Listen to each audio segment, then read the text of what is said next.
but inside I knew something was off. It got to a point so bad. I literally said to my boss one day, I called her on the phone and I said, I'm not joking. I am ready to walk out. That's something I'm in the middle of learning now. At 52 years old, I'm learning. Thoughts are racing, spinning fast, ideas flow, but Today's topics are escape the hustle loop, the cost of stifled emotions, regulate yourself first, set hard work boundaries, and the power of somatic grounding. rambling on, no straight lines. Welcome to my busy mind. Hello and welcome to Ramblings of a Busy Mind. We have some technical difficulties, so it's gonna be this format today instead of the horizontal because my laptop decided not to work for me. And I have Francine Wincey with me, and we met before doing a sound session. I remember that because I was looking Yeah, into our conversations. it was So quite a few years ago. 2003, 2000, something Wow. like that. So, Yeah. um, tell me about what you do right now. What happened to you since we met last, and what's going on in your life? Okay. Well, what I do right now is I'm the director of the daycare in St. Peter's, and there's Mm-hmm. actually um, two daycares. Like I have a boss over me, and I run the one in St. Peter's, and there's another one in a sister daycare in Ayrshire. And oh my gosh, since I last saw you when I was well, I was married. I went through a separation and a divorce. I was with a partner for 10 years, and he actually passed away. It was 6 years in January. Mm-hmm. He passed away suddenly.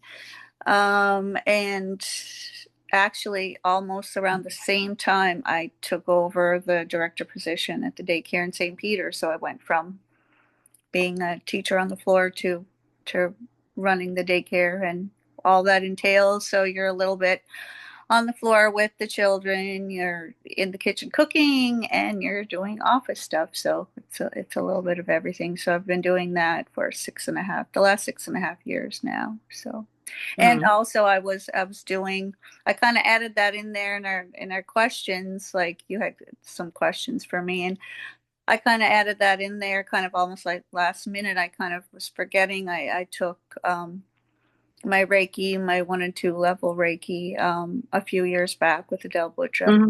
And I wanted to do that because I was looking for something to help me after my boyfriend had passed away.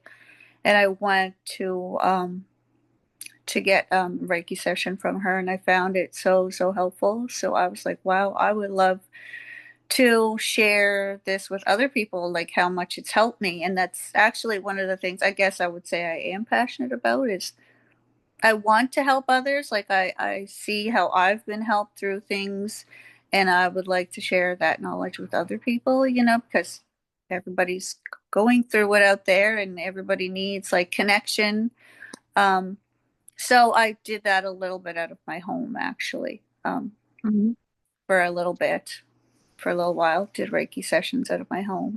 But it kind of just, I kind of was trying to do too much cleaning. Actually, I clean on the sides. So I was doing cleaning on the side. I was doing a little bit of Reiki, and I was doing daycare full time. So I had a lot going on, a lot going on. Can I ask you, because you say yourself you had a lot going on, was part of that keeping busy so you didn't have to be grieving, that you didn't have to be home and No, I would say I started that before. So I was going tight out before the end of my marriage. Just I was doing cleaning, I was doing, and that at that time it was raising young children. And I think that's just what I thought, this is what life is, this is how you be successful. You're I was married and I was raising my children and I was doing 2 jobs and I was making my money and I was becoming a little bit more independent too. So it's just I was doing what I thought I was supposed to do, but Mm. but after a while, day after day, it was like I was going in a loop of the same. You get up, you work, you're stressed. Like it was just a loop. You're not living anymore. You're working to live. You're not. Yeah. No, you're living to work, not working to live. That's the way it goes. Yeah. Yeah. Yeah. And that's what you think you're supposed to do. At the Mm-hmm. time, that's what I thought I was supposed to do. That was life, but inside I knew something was off, but I Mm-hmm. didn't know what. Mm-hmm. When was the moment you really woke up and realized it's not the way it should go? Well, I'd say probably I knew something was off, and I knew I was content. I would say I was content, but it was like something was missing. And I think the catalyst was probably my marriage breaking down. I couldn't, it's like you couldn't avoid it any longer. So stuff kind of started to fall apart. It fell apart quite suddenly in my marriage, and I actually had a breakdown. So I would say that was the catalyst for me. Have I couldn't avoid looking at how my life was going. Mm-hmm. But did you really make changes at that time? No. So yeah, I would say I did, but it was like I I think I was afraid to slow down. So at this point I Mhm. still hadn't slowed down. So I actually, the boyfriend that I was with, that I got together with, that we were together for 10 years, we had been together almost 4 years before I had gotten together with my husband and married. We got back together, we reconnected and got back together. So it's sort of like I took a flying leap out of my marriage, a flying jump, and into this relationship again, and didn't slow down. I kept working and I kept my job, but I also was struggling to keep my head above water. So I was Mhm. still just trying to avoid, I think, things in my life that wanted me to slow down. Mhm. Yeah. Would you have been able financially and to slow down, or was the financial situation a part of I have to keep go, go, go, go, go? Yeah. And so I think that was part of the stress too, was I knew, okay, now I'm going to be, a single parent, co-parenting still with my ex-husband. We were under the circumstances, we were co-parenting well, but no, I could not financially afford to slow down. So I still had to keep my full-time job, still had to keep my cleaning, and then, we were sharing Mm. Mm. custody of the children. So yeah, yeah, no, I couldn't at that time afford it. You you said, and it's not meant as a jib or whatever, but I'm interested in. You said you were raised as a born again Christian. Yes. What does that mean, coming from somebody who's not even baptized? Oh, okay. Um, and how much did that influence whatever you went through? I think it influenced me a lot. I mean, I guess to me, when I look back now, it's very religious. My mom doesn't like to think they're very religious, but to me, religious in the sense of you have a set way that you live your life. So your life is based on, you believe that Jesus Christ is your Lord and Savior. You accept him into your life. Um, but that's how you are saved. So you are saved as being born again, accepting Jesus into your life. So that is the crucial part of that religion. Hmm. So I did leave the church, probably around before my children were born. So they were not raised with that religion. But I've always been a very spiritual person, so I kind of started transitioning from religion to spirituality, and Hmm. and through the years, I was definitely seeking. That's been something that's been a comfort to me, and it's kept, for me, has kept some balance in my life. Is my spirituality. Hmm. Yeah. The thought, Again, I never know how much is colored by my upbringing, by my experiences with Right. religion. Um, but for me, it almost sounds like when you say the structure that you've been growing up is a us is the team. There's no individuality. That is what you do as a community, right? Right. Well, Right. when you shift to spirituality, it's more your individual needs and also wants taken care of. Mm-hmm. And you have the ability to evolve in a different way than the rest of the community. Is that Yeah. correct? Or is that wrong? Yes, definitely. And I had to branch out on my own and almost like um get my own, like have my own way of thinking. It was like, oh, like because you have a lot of I'm I want to say almost like programming, Hmm. and my mom and I have a really good relationship today, and my dad and I have a much better relationship. But back then, like when I look back on it, it's almost like programming because you're programmed to this is the way you need to believe, and this is the way you need to go, and this is the rules that you live by. So it's actually it was quite a process, like evolving out of that, and almost like I had to get a new mindset, honestly, a new mindset, a new way of thinking, have my own beliefs, get out there in the world and see what things I did believe and what was true and what I learned to be Hmm. true for me Hmm. outside of the way that I was raised. So it was Hmm. actually quite a process of years of like an evolution, my spirituality of moving. If you stayed in that community, would you ever have divorced your husband? Would you ever have split up?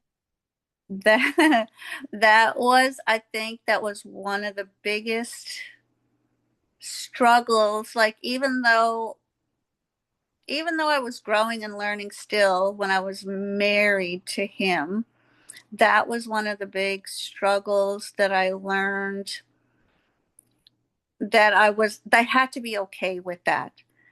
I had to be okay with, okay, we are not going to stay together. We're not going to be, because marriage is like it's a big thing. Yeah. Mm. Yeah, for sure. Feeling that you made this commitment to this person and now you're not going to be committed and your marriage is falling apart. Yeah, I would say there's a lot of guilt, a lot of like almost like self-talk in the background that you don't even realize is from how you're brought up. Yeah. Yeah, I find it always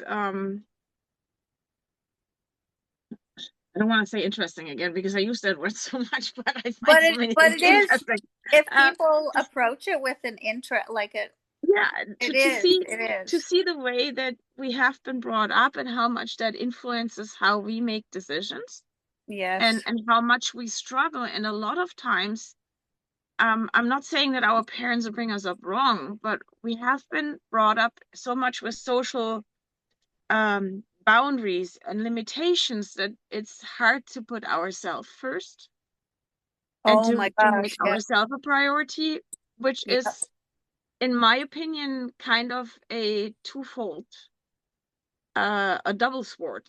Because basically, when you're not taking care of yourself, you cannot take of other care of others. But on the other hand, Right. you're supposed to take care of others, but not of yourself. So Yes. there's an oxymoron in there, right? Yeah. I didn't And even know I was supposed to take care of myself. I learned that as I grew, like probably, yeah, I would say probably after my marriage. I'll say this. I separated from my husband, and for the first time at 34, might have been 34, I moved into an apartment. I lived by myself. That was the first time at 34 years old. So, and I remember sitting there with my stuff around me. Um, my ex-husband had the children at the time, and I was like, "Oh my God, I love this. Oh my God. Oh my God, I have my own apartment with my own space." Now, mind you, I grew up in a house with 8 other people living in the house. Mm-hmm. 4, 5 siblings altogether, myself and my dad and my grandmother lived with us in a small house. So I never had almost like a moment to think, to process things. So this was the first time at like probably 34 living on my own, and I loved it. And I was like, "Oh my God, I I I love this." Like that, probably that was when I began to have space and realize that I could have things of my own, have time to myself, and really see the value in that. So yeah, probably I would say Mm-hmm. probably then started to things started to really shift. When you think back, with all those experiences, and then you decided to change your work life quite drastically, which most people don't do. Most people don't go and say, okay, I have to do something.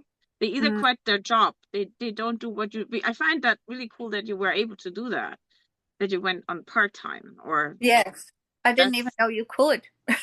yeah. And Yeah. I don't know, is that standard in Nova Scotia that you can, or is it employer Um, related? Who can I make the think decision for you?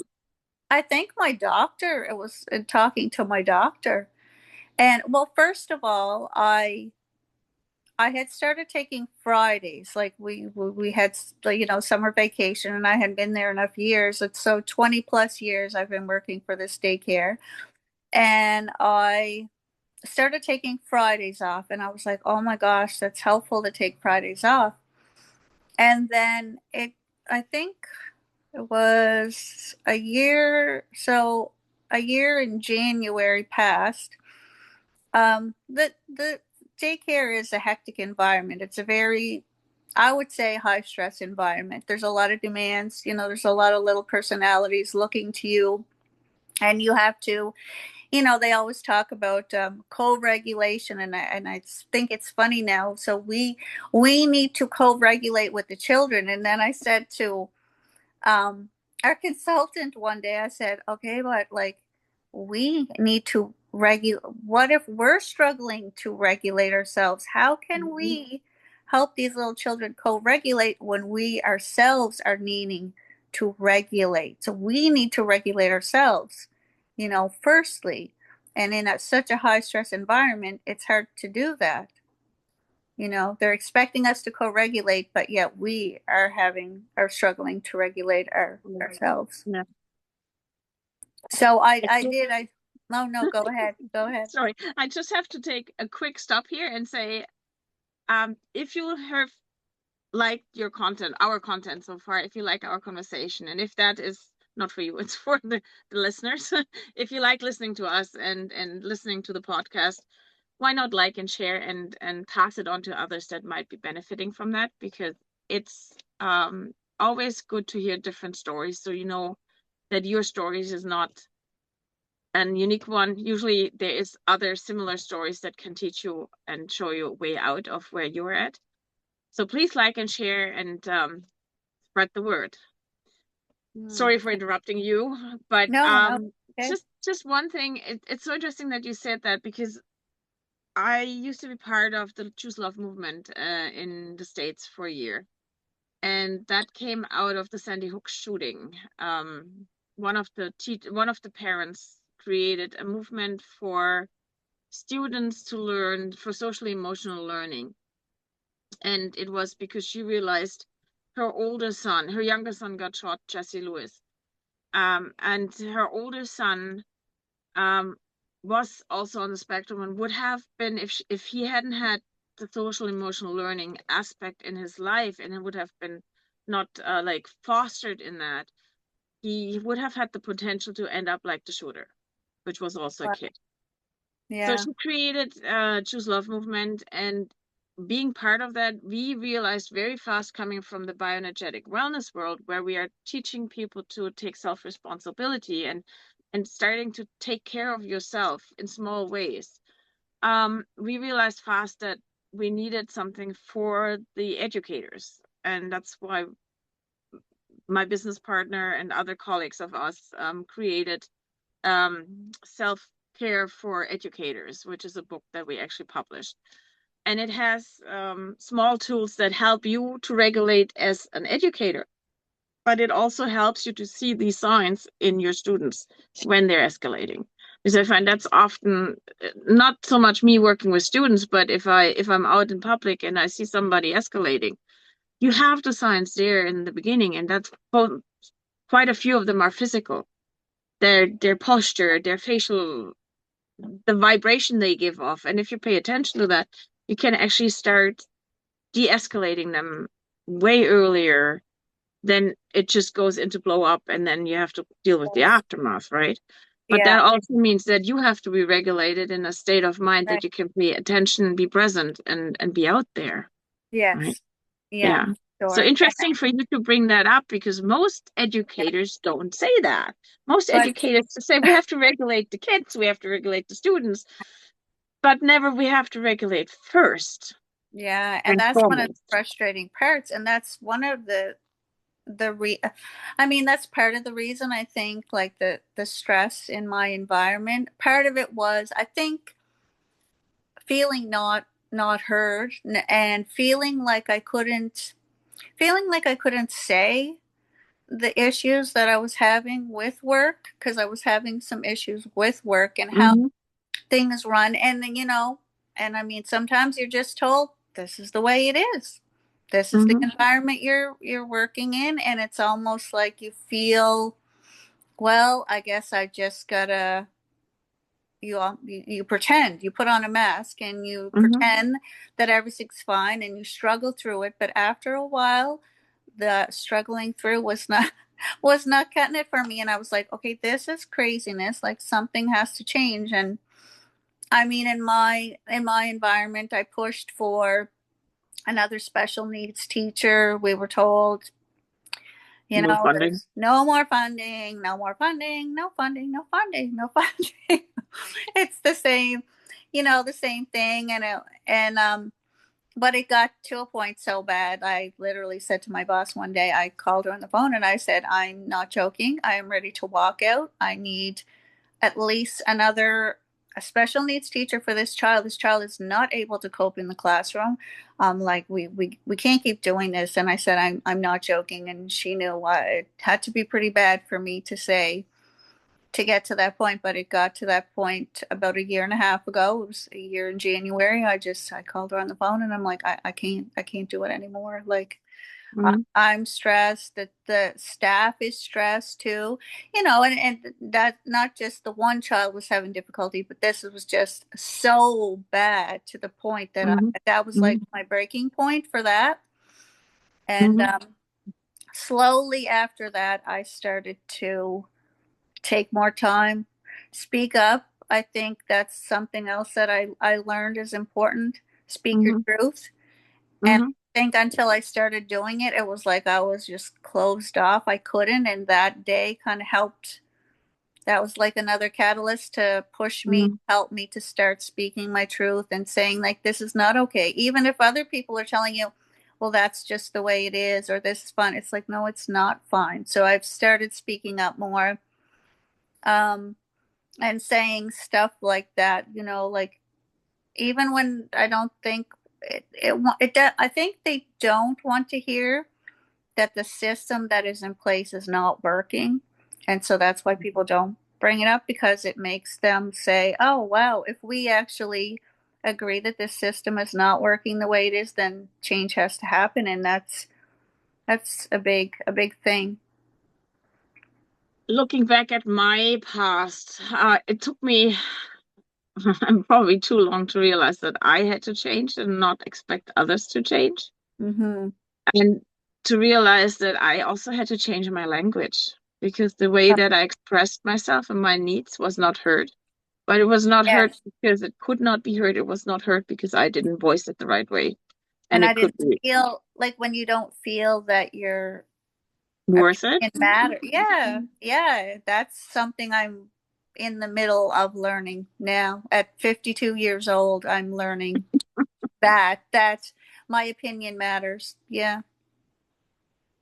Why wouldn't your opinion matter? You have your job because of your qualifications. You have your job because you were chosen for it. So why wouldn't your opinion matter? I think that's that even when I'm in that position or when I have, it's funny because sometimes I'll say in my head, like, okay, I've achieved this and I've done this, but still there's Mhm. a part of you that doesn't feel, I don't know if it's worthy, wouldn't be the right word. Like if people really saw, they would think like, oh, I'm not qualified or I'm not good enough, or it's like it's an inner feeling. The imposter syndrome. Yeah, yeah, Yeah, you yeah. know, No, again, I get it. It's really funny to see when you start looking at what do I have accomplished? What can I uh some of the things that I've accomplished mean nothing to me. I mm, don't have to flounder them. I don't have to carry them on my chest or out there. But if I say I've co-authored 4 books, I've written my own book. Um, I've created workshops. I cannot even count how many. I've done presentations. How many I don't even know because I keep not like I'm really bad in keeping track of that. Again, it's not so important for me yeah, because I don't define myself with that. But then other yeah, people need to know that. That's also I could put under my name. I could put my MSc, my Masters of Science, but I am me because I am me, yeah, right? And it's sad that I have to wear a title to be taken for something bigger, mm-hmm, better, or whatever. I don't know everything. And yeah, I don't want to be the one who knows everything. What I want is to get somebody else to think about what they do and to take what I say and make it their own instead of just taking it as God's words because that's not it. Like mm, yeah.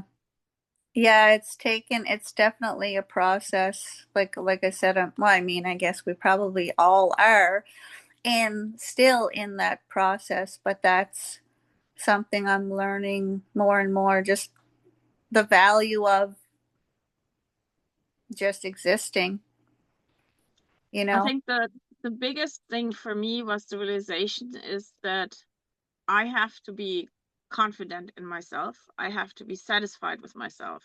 Yeah. And the only way that I achieve is that I constantly reflect on what I'm doing. So I take, for instance, our conversation later on, I will sit down and I will go in my head over it and will check in if there's anything that I don't like what I've done. Hmm. And if I don't, then I will try to change it next time. Yeah. But on the other hand, I am good with myself. If I don't have to resonate with everybody and not everybody has to resonate with me, Yeah. right? Yeah. Still, I can be respectful to somebody that I don't resonate with. Yeah. Yeah. And That's I really find beautiful. that's something that's not really emphasized in school, I find, or in kindergarten. Sorry for saying that. Daycare. Parents Oh. fail, in my opinion. A lot of parents, as they never learned it themselves. Yeah, you just don't know. And it's funny, I'm taking back the knowledge I'm learning now and bringing it to my own mother. And I'm like, oh, mom, like, I'm learning all this cool stuff, like as I grow, and trying to bring it back to her because, like she said, that she could only teach what she knew. Mm. Yeah, yeah. I'm lucky. Mine was always very, very open for things, and we got to explore a lot of things and concepts. My mom, when I started therapeutic touch, when I learned therapeutic touch, she came with me. She actually was a registered practitioner too. So Oh, she no. got her license though. And my stepfather too.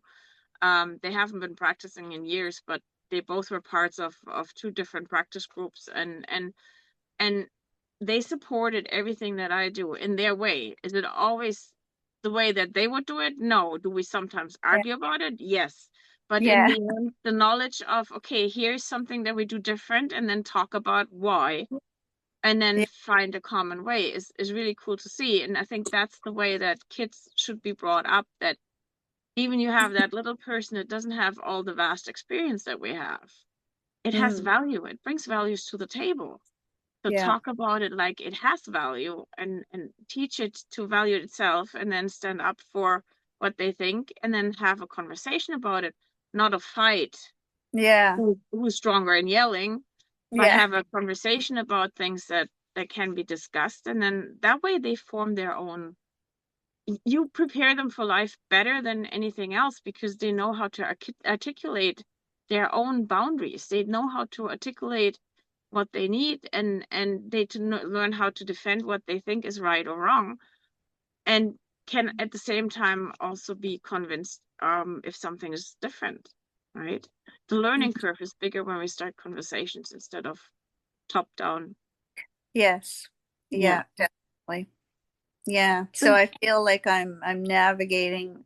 I mean, in a way, it's almost like I'm learning skills that I feel like a lot of young people learn. I learned it into my adulthood just by trial and error, growing, like, yeah. how do you apply that in the daycare? Um well, it's it's taught me to be actually it's more so what it reflects to me. I'll say a big thing that it reflects to me is showing me how I didn't give myself permission to feel sad, angry. Mm-hmm. So when a Mm-hmm. child in daycare for many years, if they would get angry, if they were sad, for me growing up, those emotions were shut down.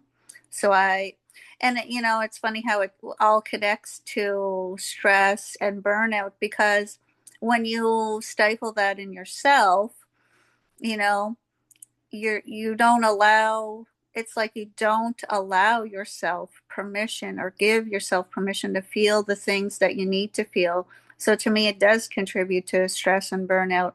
So in childcare it's like now reflecting back to me, okay, like this little child is upset, or if they're feeling really angry, it's to get them to talk it out, express what they feel, give space for when they're angry. So it's almost like I'm seeing it reflected back to me in ways that I have not had that in my life.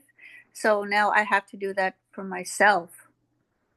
So I have to actually, I'm doing it more for myself so that I can do it with the children at work because it's just such a big thing to realize. I haven't given that to myself. I didn't have it for myself and I couldn't give it to myself.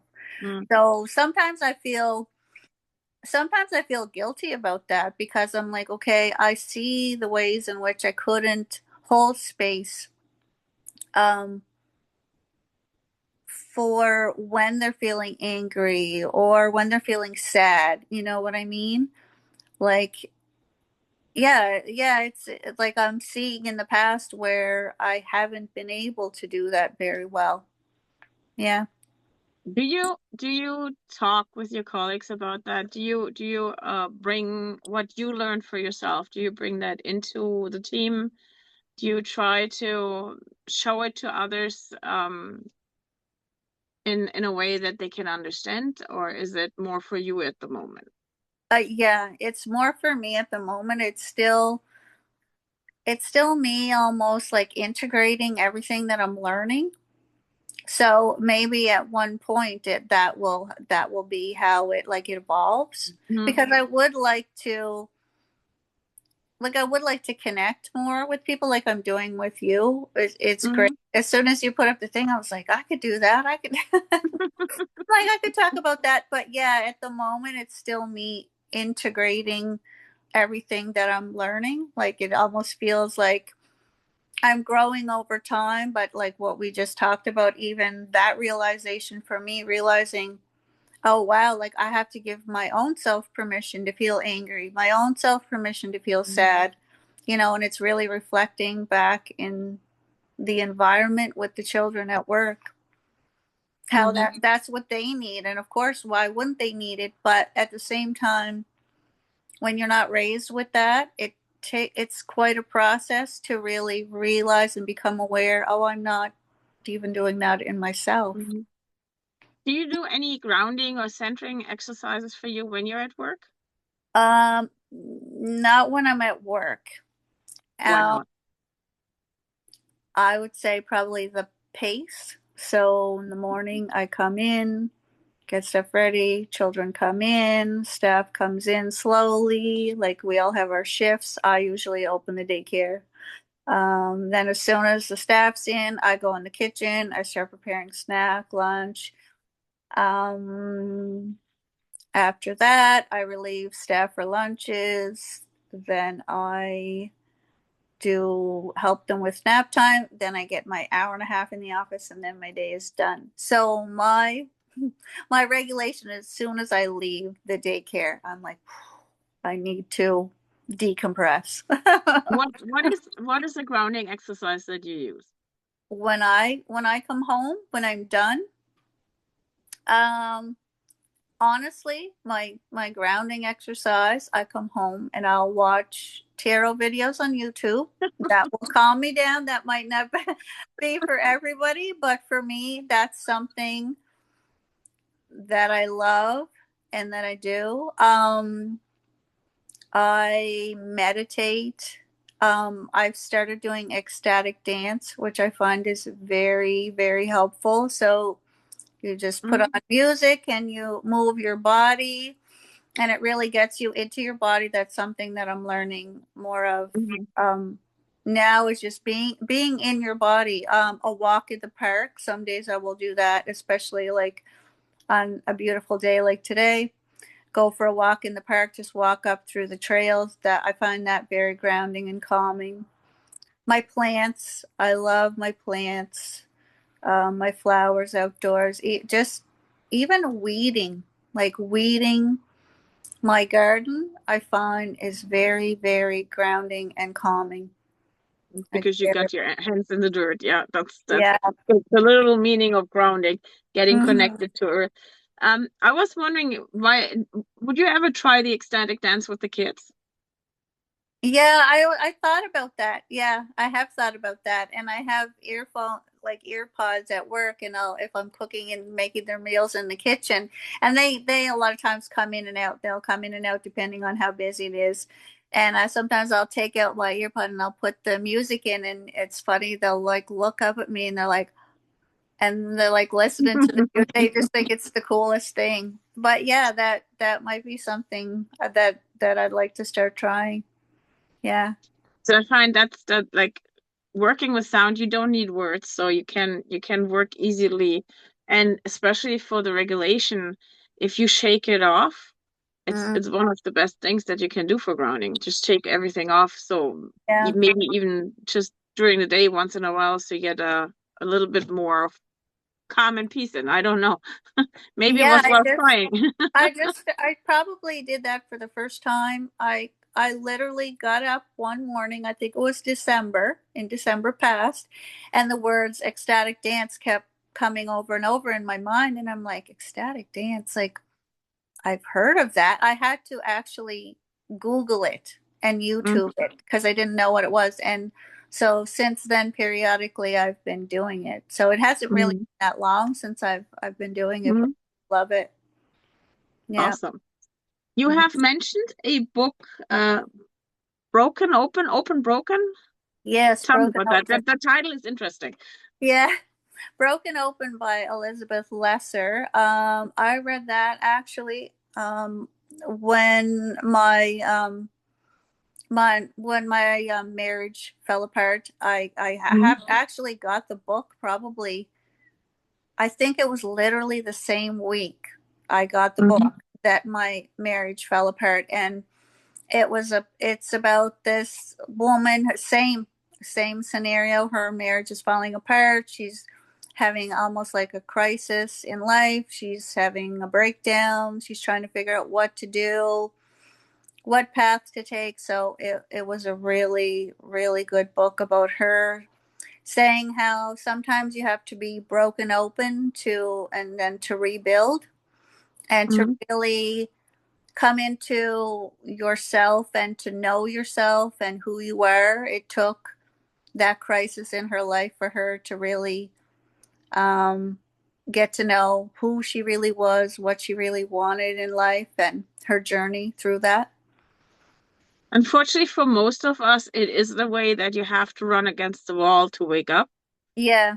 Because otherwise Yeah. you don't see it because you're so stuck Yeah. in whatever you're going on. It's going Yes. on and on too. Yeah. Yeah. So amazing. Thank you so much for coming in. And to the audience, thank you for listening. If you made it that far, how about you like, subscribe, and share it? That would be amazing. And Francine, I hope I'll see you soon in some other way, maybe in Yes. person for a coffee. I don't know, because we're not Yes. so far apart. But Yes. yeah, it's interesting, and keep me updated on what's happening in your life and how you start incorporating your findings into everything else, because that's what I found in my life. As soon as I switched around, it started influencing everything around me, and then all of a sudden I could not shut up about it, as you see here. Yeah. Yeah, no, that's awesome that you say that. Like now that it's like integrating everything and then going outward with it. Yeah. Yeah, yeah, and the learning keeps going. I tell you that.